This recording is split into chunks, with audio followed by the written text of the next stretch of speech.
So recently, I started reading the book Project Hail Mary, and I finished it not long before I sat down for the Prime early access screening in IMAX. Was blown away by the book. Haven't been this excited for a film in I don't know how long. I was trying to think about it, and I honestly, in the past 6 years, I can't think of a film that I was more excited to sit down and watch than Project Hail Mary, and I was fully invested within minutes. And I knew that Lord and Miller, as I had suspected, were in fact the perfect people to direct this film. Project Hail Mary is directed, like I said, by Phil Lord and Chris Miller, and it stars Ryan Gosling as Ryland Grace. I have definitely mixed up those names already. Very just a little too similar. And he is a scientist who gets sent on a mission to save the planet. And that's all I'm going to say about the story. And as we progress through this review, I'm going to talk as vaguely as I can about the story. There have been a lot of marketing materials that have revealed some things that I personally don't think are spoilers, but I'll just go ahead and shy away from them in this review. And I'm going to try not to make too many comparisons to the book because, spoiler alert, my nitpicks in this review do have to do with the book to film translation, which is going to happen with any book to movie translation. It's just going to happen. So I'm going to try and shy as much as I can away from making too many comparisons and talk about the film as a whole, which is absolutely incredible. First off, Ryan Gosling as Ryland Grace is the perfect casting. He has the natural charm and likability that you see so quickly in the book with Grace. And yes, reading the book, I did have the image of Ryan Gosling in my head because he had already been cast and I had already seen promotional materials with him. So, with that caveat aside, I do still think he was a great pick to play Grace. He has the charm, like I said, he has the comedic chops to pull off the very witty nature that Ryland has in a lot of scenes. And when he needs to bring in emotions and heart and empathy and so many other complex emotions, he's able to do that perfectly, as we've seen in previous roles in his career. He has that capability. He brings it here, and he's great. Sandra Hüller, also as Strat, was a casting that I was very much on board with, given her work in Anatomy of a Fall. And then reading the book, again, going to really try and stop myself here from making too many comparisons. I thought she was going to do a wonderful job, and she did here. A nitpick I have is I wanted to see more of her moral conflict, I'll say. I wanted to see a little bit more of that in the film, but it's also hard to do that without giving her more scenes in the film. She's way more prevalent in the book, and it would have been a little tricky to do that without adding a couple pivotal scenes of hers in this movie, which already has a pretty extensive runtime, even though it doesn't feel like it does. So I understand why, and I think with the scenes that they gave her, they did a great job at capturing that. I just thought it was a really great piece of drama in the book. Would have liked to have seen more of that in the movie, but nonetheless, Sandra Hüller does a great job as Strat, and that is a character that you have to nail in this. There is no halfway with this character. You have to do her justice, and I think Hüller and Goddard, as the screenwriter, knew what they were doing. They knew how to handle this character, and they did a great job.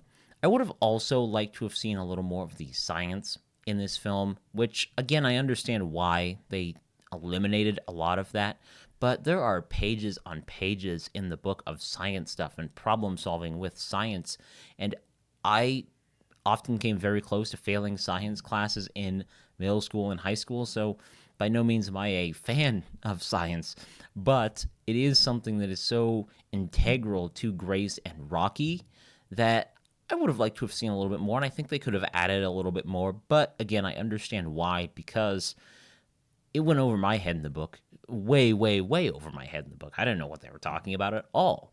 But it would have been nice to see a little bit more of it in the film, but that's okay. The technical aspects of this film are amazing. From the cinematography to the adventurous, sort of whimsical score, it's so, so good. The cinematography in a couple of scenes had me in awe, genuinely amazed at what I was watching, because as I was going through the book, it was what I was picturing in the book, and watching it in IMAX on that gorgeous format, used incredibly well for this film.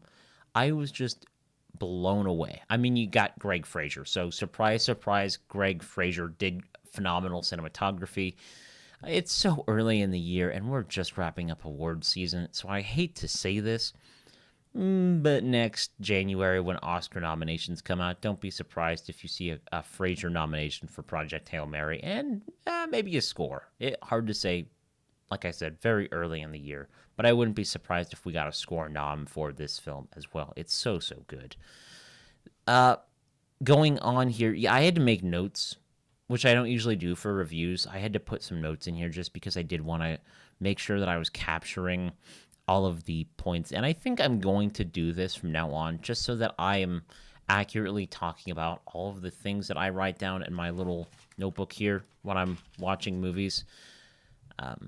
Yeah, I don't know. Just something that I'm toying with here for the next probably couple reviews, and also to keep me on track, because as we're seeing right now, I tend to ramble. Going on, Rocky, the character, not going to talk too much about him. Absolute MVP. I mean, reading the book and watching that relationship develop is so beautiful, and you are hooked on Rocky from page, well, whatever the page he is, whatever page it is that he shows up. God, I haven't done a review in a minute. Got to get back on track here. From the second Rocky shows up in the book, you are instantly amazed by him. And then as you learn more about him and his journey, there is so much empathy and care brought to this character. And then his relationship with Grace, and their loneliness and their joint mission is so great. And they do it wonderfully in this film. The meeting of the characters, again, trying to be as vague as possible, but it's so hard to do, was ripped right out of the book. And I was just instantly won over by the translation of the character Rocky to the movie. I do think there are a couple moments where he's given a few too many jokes, but the jokes worked for me. So I say that, but also it's not enough to even say it's a nitpick. I just think there are a couple scenes where maybe the humor could have taken a step back, and Rocky could have been more of a serious character in certain scenes. But again, the jokes worked, so it's kind of hard to say that that's a nitpick.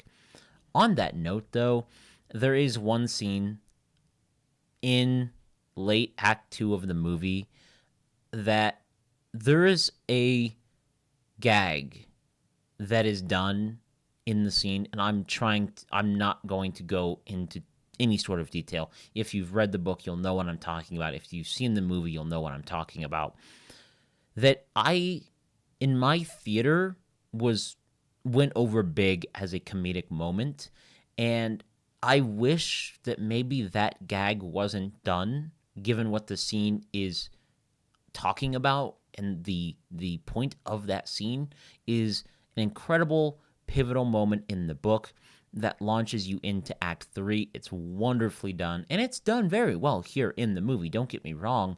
I just wish it would have played out a little bit differently without the gag, and maybe a little bit more of the gravity of the situation turned up.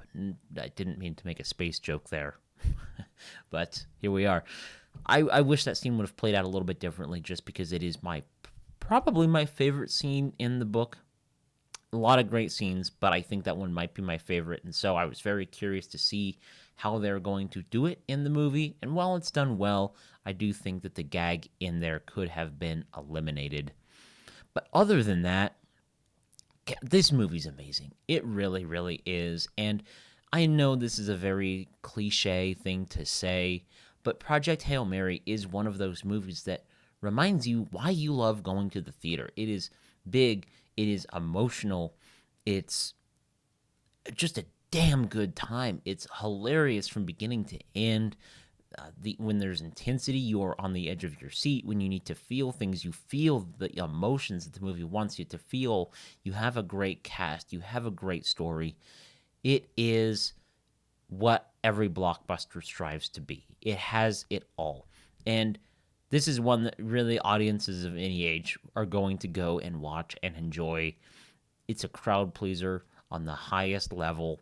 I think if you are on the fence about seeing this film, go see it. If you don't know what the film is, just go see it. Just go. I promise you, whether you are a fan of sci-fi films or not, this is one that is just a must-see for everybody. So I hope that we see this film have a strong box office life. I think it really, really deserves it. So at the end of the year, I don't see how Project Hail Mary is not on my list of my favorite films of the year, because it was just a special experience to watch, and I can't wait to go watch it so many more times in theaters with an audience. So, have you seen Project Hail Mary? Let me know in the comments down below. Thank you so much for watching this video. I know it's been a minute since our last discussion on movies, but hopefully we can get back on track. I know I say that all the time, but I really do mean it here. Hopefully, hopefully. The first bit of the year is always tough for reviews because I watch a lot of movies that I just don't think are review caliber. And so I'm watching a lot of movies that I just don't feel the need to get on here and talk about. But this was one that I could not skip over a review for. Project Hail Mary is the real deal. Let me know what you thought about it in the comments, and as always, I will see you in the next one. Thanks for watching.